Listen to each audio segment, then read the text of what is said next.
तर तिकडे नागपूरसह विदर्भातल्या अनेक जिल्ह्यांमध्ये सध्या ढगाळ हवामान पाहायला मिळते। रात्री नागपूरमध्ये अवकाळी पावसाची हजेरी पाहायला मिळाली। अवकाळी पावसामुळे तापमानात घट झाली। गहू, हरभरा, तूर आणि कापसाचं नुकसान होण्याची शक्यता आहे। आणखी काही दिवस हवामान विभागाकडून अवकाळी पावसाचा इशारा देण्यात आला आहे।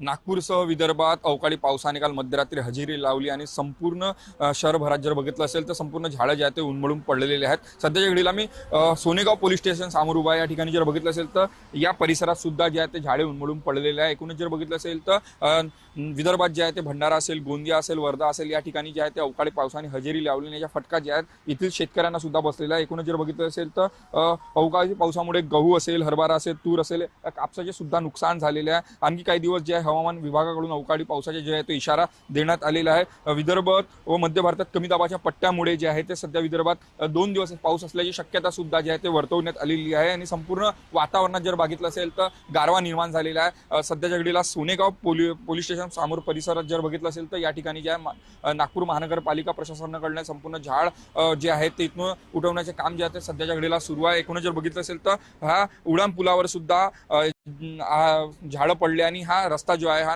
नागपूर विमानतळ परिसरात जात असतो। या ठिकाणी संपूर्ण ह्या परिसरात जर बघितलं तर हे संपूर्ण झाडं पडलेले आहेत आणि नागपूर महानगरपालिका प्रशासनाकडून संपूर्ण इथे जे झाडं साफ करण्याचे काम सध्याच्या घडीला सुरू आहे। काही ठिकाणी जे आहे ते पाणी साचल्याचे सुद्धा चित्र पाहायला मिळत आहे। सोनेगाव पोलीस स्टेशन परिसर आहे, या ठिकाणी सुद्धा अशाच प्रकारची परिस्थिती सध्या जाणवत आहे। विदर्भात भंडारा, गोंदिया या ठिकाणी त्या संपूर्ण पावसाचा फटका पडला। सध्या उन्हाळी गहू जे आहे ते भंडारामध्ये लावण्यात आली, याचा सुद्धा फटका त्या ठिकाणी पडताना दिसत आहे। त्यामुळे 2 दिवस जे आहेत हवामान खात्याने जे आहे ते अलर्ट जे आहे ते दिले आणि सध्याच्या घडीला नागपुरात सुद्धा अशाच प्रकारची परिस्थिती पाहायला मिळत आहे। कॅमेरामॅन मंगेश मोहितेसह तेजस मोहतुरे, जय महाराष्ट्र न्यूज, नागपूर।